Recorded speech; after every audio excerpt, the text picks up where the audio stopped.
Assalamualaikum warahmatullahi wabarakatuh. Perkenalkan, saya Reski Amalia dari kelas Teknik Komputer C 2019 dengan NIM 1929142001. Baiklah, di sini saya akan menjelaskan tentang manajemen memori dan sistem file. Baiklah, langsung saja. Yang pertama yaitu manajemen memori.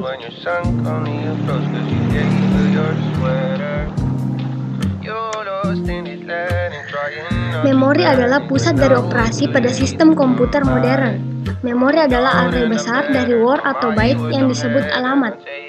CPU mengambil instruksi dari memori berdasarkan dari program counter. Instruksi ini menyebabkan penambahan muatan dari dan ke alamat memori tertentu. Pengikatan alamat atau address binding. Pengikatan alamat adalah cara instruksi dan data yang berada di disk sebagai file yang dapat dieksekusi, dipetakan ke alamat memori.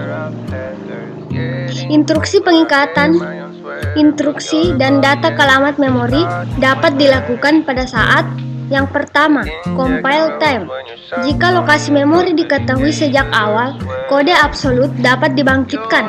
Apabila terjadi perubahan alamat awal, harus dilakukan kompilasi ulang. Yang kedua, load time. Harus membangkitkan kode relokasi jika lokasi memori tidak diketahui pada saat waktu kompilasi. Yang ketiga, execution time. Pengikatan ditunda sampai eksekusi jika proses dapat dipindahkan selama eksekusi dari satu segmen memori ke segmen memori lain. Selanjutnya, memerlukan dukungan perangkat keras untuk memetakan alamat, misalnya register basis dan limit. Ini contoh gambarnya di samping. Selanjutnya, dynamic loading. Mekanisme dari dynamic loading adalah program utama di load dahulu dan dieksekusi. Bila suatu routine perlu memanggil routine lain, routine yang dipanggil lebih dahulu diperiksa apakah routine yang dipanggil sudah di load. Jika tidak, relocatable linking loader dipanggil untuk meload routine yang diminta ke memori dan mengubah tabel alamat. Keuntungan dari dynamic loading adalah routine yang tidak digunakan tidak pernah di load. Skema ini lebih berguna untuk kode dalam jumlah besar, diperlukan untuk menangani kasus-kasus yang jarang terjadi seperti error routine. Selanjutnya, dynamic linking. Dynamic linking biasanya digunakan dengan sistem library seperti language routine library. Tanpa fasilitas ini, semua program pada sistem perlu mempunyai kopi dari library language di dalam executable email. Kebutuhan ini menghabiskan baik ruang disk maupun memori utama. Bagaimanapun, tidak seperti dynamic loading. Dynamic linking membutuhkan beberapa dukungan dari sistem operasi. Selanjutnya, overlay. Teknik overlay biasanya digunakan untuk memungkinkan sebuah proses mempunyai jumlah yang lebih besar dari memori fisik daripada alokasi memori yang diperuntukkan. Ide dari overlay adalah menyimpan di memori hanya instruksi dan data yang diperlukan pada satu waktu. Jika instruksi lain diperlukan, maka instruksi tersebut diletakkan di ruang memori, menggantikan instruksi yang tidak digunakan lagi. Sebagai contoh misalnya, terdapat two pass assembler. Selama pas 1 dibangun tabel simbol dan selama pas 2 dibangkitkan kode bahasa mesin, kita dapat membagi assembler ke dalam kode pas 1, kode pas 2, tabel, simbol, dan rutin umum yang digunakan baik pada pas 1 maupun pas 2. Diasumsikan ukuran komponen sebagai berikut. Pas 1 70K, pas 2 80K, tabel simbol 20K, rutin umum 30K. Selanjutnya, ruang alamat logika dan ruang alamat fisik. Alamat yang dibangkitkan oleh CPU disebut alamat logika atau logical address, di mana alamat terlihat sebagai unit memori yang disebut alamat fisik atau physical address. Hasil skema waktu kompilasi dan waktu pengikatan alamat pada alamat logika dan tetapi hasil skema waktu pengikatan alamat waktu eksekusi berbeda. Merupakan skema yang membutuhkan dukungan perangkat keras. Register basis disebut register relokasi. Nilai dari register relokasi ditambahkan ke setiap alamat yang dibangkitkan oleh proses user pada waktu dikirim ke memori. Selanjutnya, swapping. Swapping adalah sebuah proses harus berada di memori untuk dieksekusi. Proses juga dapat ditukar, swap, sementara keluar memori ke backing store dan kemudian dibawa kembali ke memori untuk melanjutkan eksekusi. Contohnya sebuah lingkungan multiprogramming dengan penjadwalan CPU menggunakan algoritma round robin. Pada saat waktu kuantum berakhir, manajer memori akan memulai untuk menukar proses yang baru selesai keluar dan menukar proses lain ke dalam memori yang dibebaskan. Contoh gambarnya seperti yang di samping. Selanjutnya, alokasi berurutan. Memori utama biasanya dibagi ke dalam dua partisi, yaitu sistem operasi biasanya diletakkan pada alamat memori rendah dengan vektor interupsi. Yang kedua, proses user yang diletakkan pada alamat memori tinggi. Alokasi proses user pada memori berupa single partition allocation atau multiple partition allocation. Selanjutnya, single partition allocation. Pada single partition allocation diasumsikan sistem operasi ditempatkan di memori rendah dan proses user dieksekusi di memori tinggi. Kode dan data sistem operasi harus diproteksi dari perubahan tak terduga oleh user proses. Ini contoh gambarnya, perangkat keras untuk register relokasi dan limit. Selanjutnya, multiple partition allocation. Pada multiple partition allocation mengizinkan memori user dialokasikan untuk proses yang berbeda yang berada di antrian input QW yang menunggu dibawa ke memori. Terdapat dua skema, yaitu partisi tetap fixed partition, di mana memori dibagi dalam sejumlah partisi tetap dan setiap partisi berisi tepat satu proses. Jumlah partisi terbatas pada tingkat multiprogramming digunakan oleh IBM iOS 360 yang disebut multiprogramming with a fixed number of tasks (MFT). Skema yang kedua adalah partisi dinamis atau variable partition, merupakan MFT yang digeneralisasi yang disebut multiprogramming with a variable number of tasks (MFT). Skema ini digunakan terutama pada lingkungan batch. Selanjutnya, fragmentasi. Fragmentasi eksternal terjadi pada situasi di mana terdapat cukup ruang memori total untuk memenuhi permintaan, tetapi tidak dapat langsung dialokasikan karena tidak berurutan. Fragmentasi eksternal dilakukan pada algoritma alokasi dinamis, terutama strategi force fit dan base fit. Selanjutnya, fragmentasi internal terjadi pada situasi di mana memori yang dialokasikan lebih besar daripada memori yang diminta, tetapi untuk satu partisi tertentu hanya berukuran kecil sehingga tidak digunakan. Selanjutnya, pegging. Pegging merupakan kemungkinan solusi untuk permasalahan fragmentasi eksternal, di mana ruang alamat logika tidak berurutan, mengizinkan sebuah proses dialokasikan pada memori fisik yang terakhir tersedia. Selanjutnya, ini gambar arsitektur dari sistem pegging. Ini model peggingnya. Ini pemetaan alamat logika ke alamat fisik, dan ini alokasi peg pada frame bebas.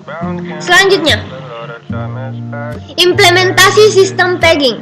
Pada dasarnya terdapat 3 metode yang berbeda untuk implementasi table peg. Yang pertama itu table peg diimplementasikan sebagai kumpulan dari dedicated register. Yang kedua yaitu table peg disimpan pada main memory dan menggunakan peg table base register. TTBR, untuk menunjuk ke tabel peg yang disimpan di main memory. Yang ketiga, khusus kecil dan cepat yang disebut Associative Register atau Translation Loop LCD Buffers TLBS. Selanjutnya, proteksi. Pada model peg, proteksi memori menggunakan bit proteksi yang diasosiasikan untuk setiap frame. Biasanya bit proteksi disimpan pada tabel peg. Satu bit mendefinisikan satu peg untuk read and write atau read only. Setiap acuan ke memori melalui tabel peg untuk menemukan nomor frame yang benar. Level proteksi yang lebih baik dapat dicapai dengan menambah jumlah bit yang digunakan. Ini contoh gambar valid-invalid bit pada tabel peg. Selanjutnya, multi-level pegging. Model multi-level pegging digunakan pada sistem yang mempunyai ruang alamat logika yang sangat besar, yaitu antara 2^32 sampai dengan 2^64. Pada sistem ini, tabel peg akan menjadi sangat besar. Misalnya untuk sistem dengan ruang alamat logika 32 bit dan ukuran peg 4K byte, maka tabel peg berisi 1 juta entry 2^32 per 2^12. Solusinya yaitu dengan melakukan partisi tabel ke beberapa bagian yang lebih kecil. Ini contoh gambar skema tabel peg pada tool level pegging, dan yang di sebelahnya skema translasi alamat pada tool level pegging. Selanjutnya, shared peg. Pada skema pegging dimungkinkan untuk sharing kode umum seperti pada gambar ini. Ini gambar shared peg. Bentuk ini penting terutama pada lingkungan time sharing. Satu kopi kode read only dibagi ke beberapa proses, misalnya editor teks, compiler, dan sistem Windows. Kode yang dibagi harus berada pada lokasi ruang alamat logika yang sama untuk semua proses. Kode dan data pribadi untuk setiap proses diletakkan terpisah dari kode dan data pribadi proses lain. Peg untuk kode dan data pribadi dapat diletakkan di sembarang tempat pada ruang alamat logika. Selanjutnya, segmentasi. Segmentasi adalah skema manajemen memori yang memungkinkan user untuk melihat memori tersebut. Ruang alamat logika adalah kumpulan segmen. Setiap segmen mempunyai nama dan panjang. Spesifikasi alamat berupa nama segmen dan offset. Segmen diberi nomor dan disebut dengan nomor segmen, bukan nama segmen atau segmen number. Segmen dibentuk secara otomatis oleh compiler. Ini contoh gambarnya. Gambar logical address page. Selanjutnya, arsitektur segmentasi. Alamat logika terdiri dari dua bagian, yaitu nomor segmen dan offset yang dituliskan dengan nomor segmen, offset. Pemetaan alamat logika ke alamat fisik menggunakan tabel segmen atau segmen table, terdiri dari segmen basis base berisi alamat fisik awal. Yang kedua, segmen limit merupakan panjang segmen. Seperti tabel peg, tabel segmen dapat berupa register atau memori berkecepatan tinggi. Pada program yang berisi sejumlah segmen yang besar, maka harus menyimpan tabel peg di memori. Selanjutnya, segmen table base register (STBR) digunakan untuk menyimpan alamat yang menunjuk ke segmen tabel. Selanjutnya, segmen table length register (STLR) digunakan untuk menyimpan nilai jumlah segmen yang digunakan program. Dan yang terakhir, untuk alamat logika S,D, pertama diperiksa apakah segmen numbers legal S lebih kecil dari STLR, kemudian tambahkan segmen number ke STBR, alamat hasil STBR tambah S ke memori dari segmen table. Selanjutnya, proteksi dan sharing. Proteksi bit dapat diletakkan pada tabel segmen. Segmen instruksi dapat diproteksi sebagai segmen read only atau execute only. Segmen data dapat diproteksi sebagai segmen read write. Pemetaan pada perangkat keras memori dan akan memeriksa bit proteksi untuk mencegah akses yang ilegal. Dengan segmentasi juga dimungkinkan membagi kode atau data dengan proses lain. Segmen digunakan bersama-sama bila entry pada tabel segmen dari dua proses berbeda menunjuk ke lokasi fisik yang sama seperti ditunjukkan pada gambar di samping. Selanjutnya dengan pegging. Pada skema ini, skema pegging dan segmentasi dikombinasikan. Kombinasi diilustrasikan menggunakan dua arsitektur berbeda, yaitu Multics dan Intel 386 IOS/2.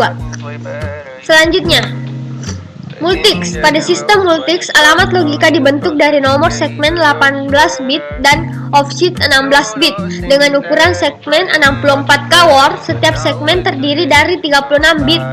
Rata-rata ukuran segmen dapat lebih besar dari fragmentasi eksternal menjadi permasalahan karena membutuhkan banyak ruang memori. Tetapi jika fragmentasi eksternal tidak menjadi permasalahan, waktu pencarian untuk mengalokasikan segmen dapat membutuhkan waktu yang lama. Ini gambar skema transaksi alamat pada Multics. Selanjutnya, Intel 30386. IBM IOS/2 versi 32 bit adalah sistem operasi yang menggunakan arsitektur 30386. Intel 30386 menggunakan segmentasi dengan pegging untuk manajemen memori. Setiap segmen maksimal berukuran 4 GB. Ukuran peg adalah 4 KB. Ruang alamat logika dari suatu proses dibagi ke dalam dua partisi. Partisi 1 terdiri dari 8K segmen yang pribadi untuk proses tersebut. Partisi 2 terdiri dari 8K segmen yang digunakan bersama untuk semua proses. Informasi mengenai partisi pertama disimpan dalam Local Descriptor Table (LDT), sedangkan informasi mengenai partisi kedua disimpan dalam Global Descriptor Table (GDT). Ini contoh gambar skema transaksi alamat pada Intel 30386.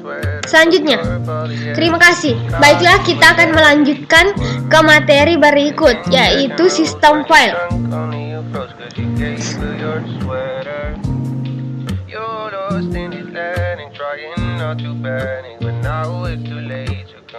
File adalah unit penyimpan logika yang diabstraksi sistem operasi dari perangkat penyimpan.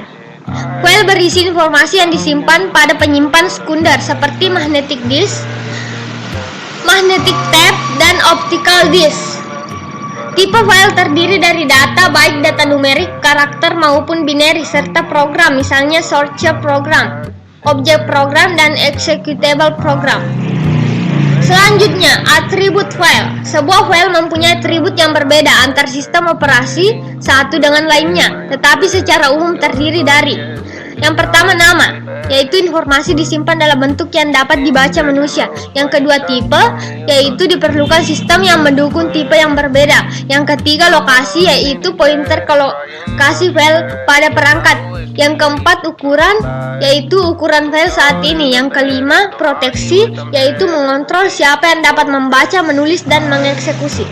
Dan yang terakhir yaitu waktu, tanggal, dan identifikasi user, yaitu data untuk monitoring proteksi, security, dan penggunaan. Selanjutnya, sebagai tipe data abstrak, perlu didefinisikan operasi yang dapat dibentuk oleh file. Terdapat 6 operasi dasar yang disediakan sebagai sistem call, yaitu membuat file, create, menulis file, write, membaca file, read, reposisi dalam file, seek, menghapus file, delete, memotong file, truncate, open, mencari struktur direktori untuk entry FI, dan memindahkan isi entry ke memori, dan yang terakhir close. Operasi tambahan yang biasanya dilakukan terhadap file adalah menambah, mengubah nama, membuat duplikasi.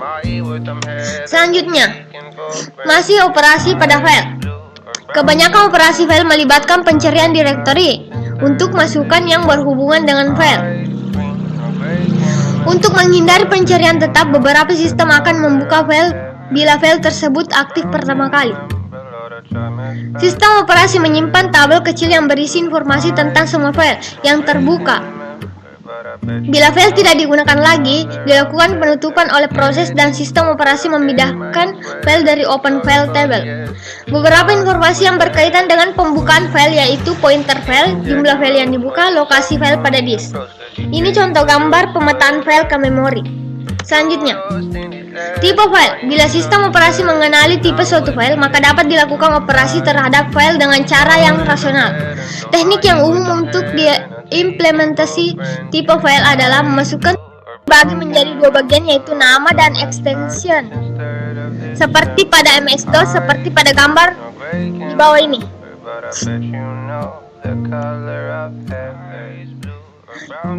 Unix menggunakan magic number yang disimpan pada awal file untuk mengindikasikan tipe file berupa program executable, batch file, shell script, file PostScript, dan lain-lain.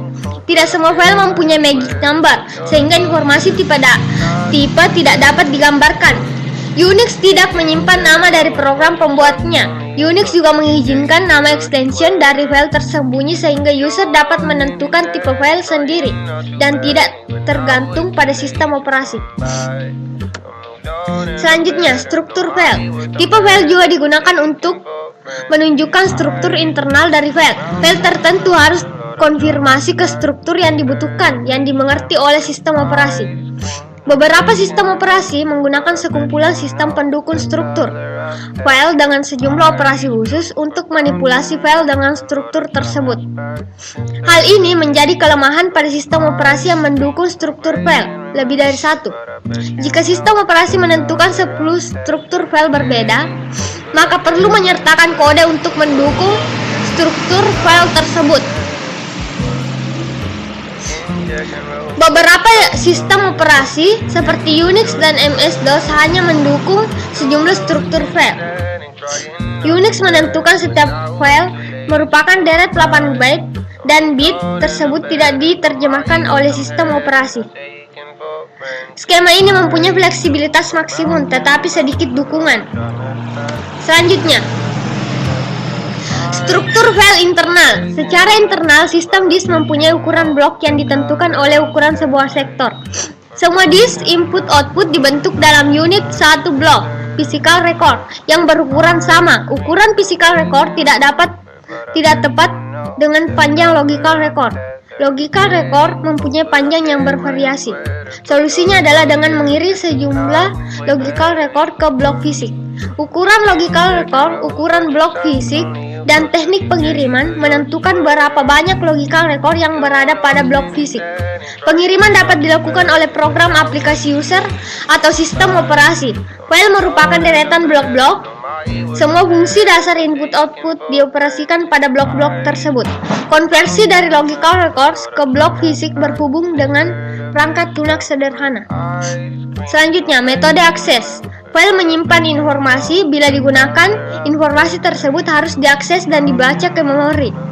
Terdapat beberapa cara mengakses informasi pada file, yaitu akses berurutan, sequential access, akses langsung, dan metode akses lain. Yang pertama, akses berurutan.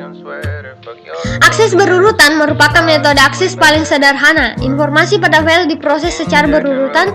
Satu rekor diakses setelah rekor yang lain. Metode akses ini berdasarkan model tab dari satu file yang bekerja dengan perangkat sequential access atau random access. Operasi pada akses berurutan terdiri dari read, next, write, next, reset, no read, after last, write, rewrite. Operasi read membaca bagian selanjutnya dari file dan otomatis menambah file pointer yang melacak lokasi input-output. Operasi write menambah ke akhir file dan ke akhir material pembacaan. Baru new end of file. File dapat direset ke awal dan sebuah program untuk meloncat maju atau mundur ke end record. Ini contoh gambar akses file berurutan. Selanjutnya, akses langsung. File merupakan logical record dengan panjang tetap yang memungkinkan program membaca dan menulis record dengan cepat tanpa urutan tertentu. Metode akses langsung berdasarkan model disk dari suatu file memungkinkan acak kesembaran blok. File memungkinkan blok acak tersebut dibaca atau ditulis. Operasi pada akses langsung terdiri dari read and write and position, to and read, next, write, next, rewrite, and operasi file dimodifikasi untuk memasukkan nomor blok sebagai parameter. Nomor blok ditentukan user yang merupakan nomor blok relatif, misalnya indeks relatif ke awal dari file. Blok relatif pertama dari file adalah 0, meskipun alamat disk absolut aktual dari blok misalnya 17403 untuk blok pertama.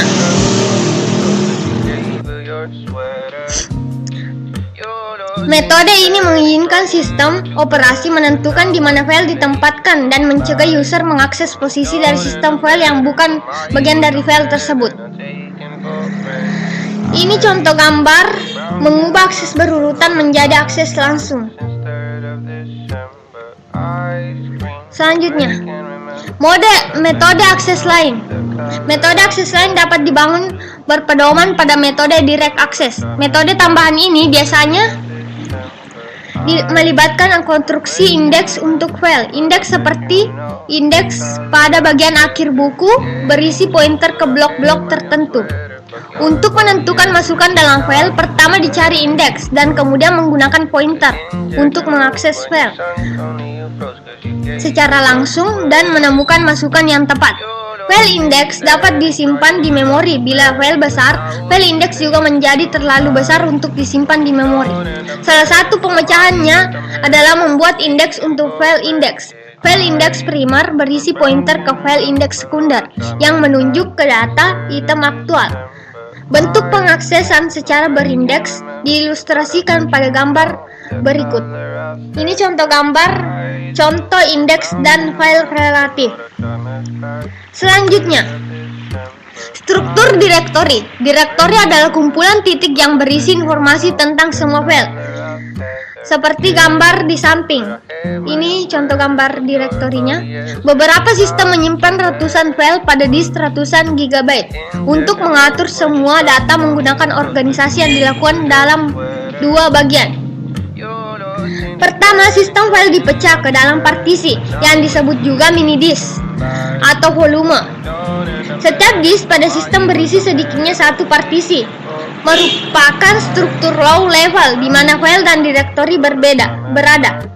Kedua, setiap partisi berisi informasi mengenai file di dalamnya. Informasi ini disimpan pada entry dalam device directory atau volume table of contents. Perangkat directory atau directory menyimpan informasi seperti nama, lokasi, ukuran, dan tipe untuk semua file dari partisi tersebut. Organisasi file yang umum dapat dilihat pada gambar di samping. Ini organisasi sistem file. Selanjutnya, informasi yang terdapat pada direktori adalah nama, tipe, alamat, panjang saat ini, panjang maksimum, tanggal akses terakhir, tanggal perubahan terakhir, edit pemilik, informasi proteksi.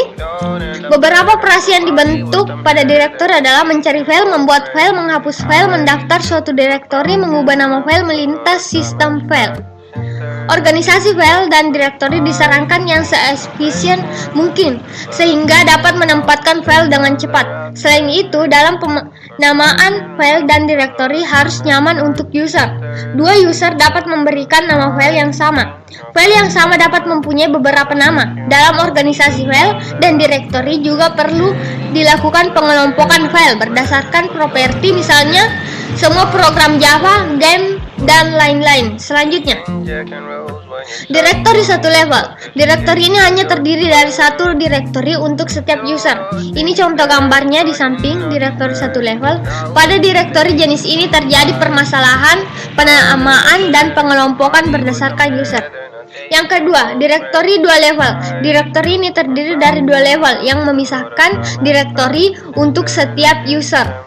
Contoh gambarnya yaitu seperti di samping. Setiap file diberi nama path dapat mempunyai nama file yang sama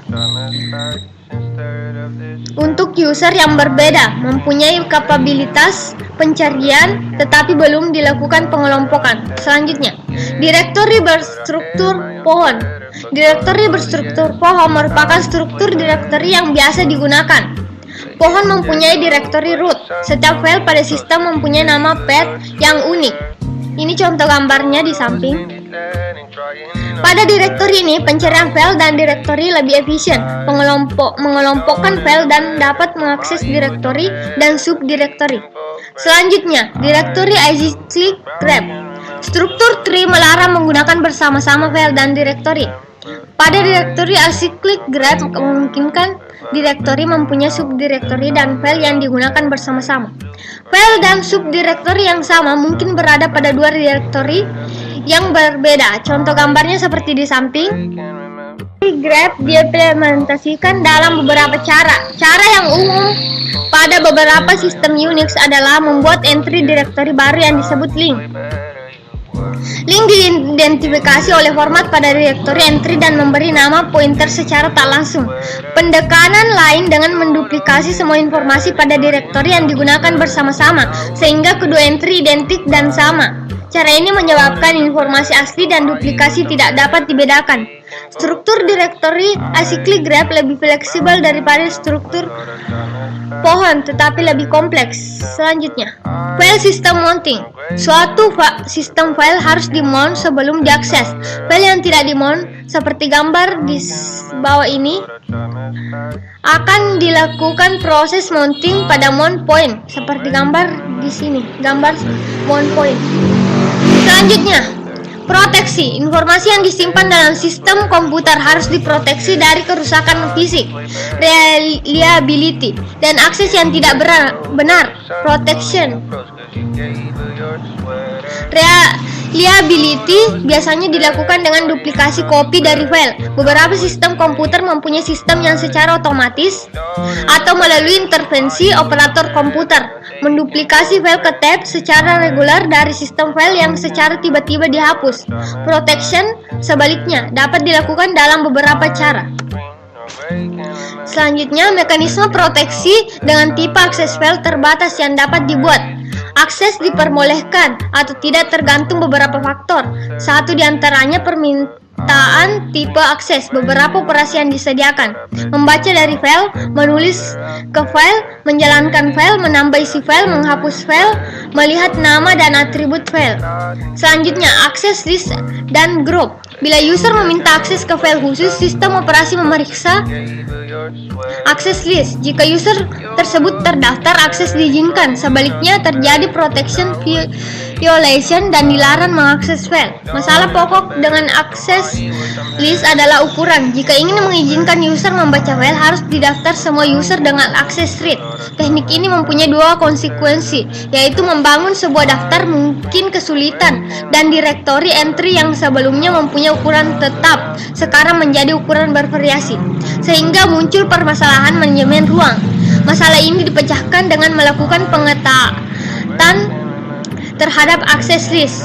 Beberapa sistem memperkenalkan tiga klasifikasi user: owner, user yang membuat file; group, kumpulan user yang menggunakan file bersama-sama dan memerlukan akses yang sama; yang ketiga, universal, semua user lain dalam sistem. Agar sistem di atas bekerja dengan baik, keanggotaan grup harus dikontrol secara ketat.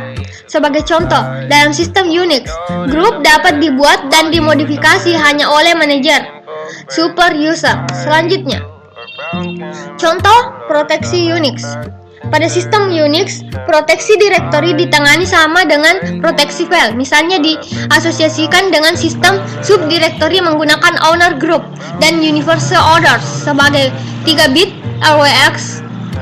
Informasi yang terdapat pada file dari kiri ke kanan terdiri dari proteksi file atau direktori, jumlah link ke file, nama pemilik, nama grup, ukuran file dalam byte, tanggal membuat, nama file. Seperti gambar di samping, di bawah. Proteksi file dan direktori pada Unix. Mungkin cukup sekian yang dapat saya presentasikan.